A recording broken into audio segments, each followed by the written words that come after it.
Hello, my name is Ernie Guerrero, Business Development Manager for Relevant Industrial.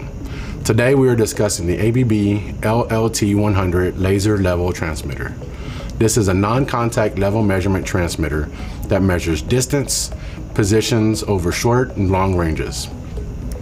The unit is designed for industrial applications and harsh environments. A key benefit is low cost of ownership, no maintenance, no calibration needed, and is a versatile level transmitter.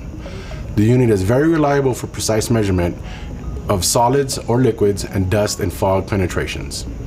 It is also very convenient with multiple types of installation connections. It has a universal 2-inch flange or can come with a 2-inch ANSI 150 or an ANSI 300 class flange if needed. Along with that, the unit is a 2-wire power with hard output. Here is a demo of the ABB LLT100 Laser Level.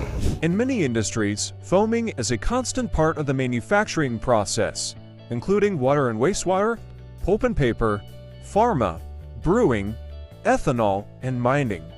In some cases, it's a byproduct, and in others, it's intentional. Regardless of the industry, there is very little instrumentation that can measure the foam, as its properties vary depending on process. ABB's laser technology is especially useful in batch processing for foam level measurement.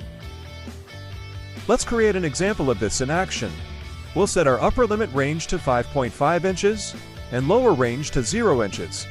Our pitcher height is 10.5 inches, and the offset distance from the laser to the top of the pitcher is 25.2 inches.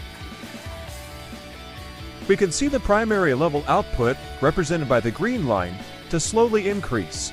The amplitude, shown in red, is constantly adjusting based on the disturbance it's seeing from the inlet. However, once the pitcher is filled to the 5-inch mark, the amplitude levels out quickly as there is no more water surface disturbance, as does the level line. The upper range value is almost out of limits. Now we'll add agitation and watch as the level rises above the upper range limit due to the foaming. Note how the transmitter responds by going into high alarm, but yet continues to read the level past the limit value. This data can help to calculate the thickness of the foam for batch processing. It has the potential to allow for higher volumes in the batch tank and increasing yields without the risk of overfilling. Additionally, it can be used to automate defoamer dosing systems and be a huge cost saver versus relying on timers or manual adjustments. Contact your local relevant account manager or go to our website for more information.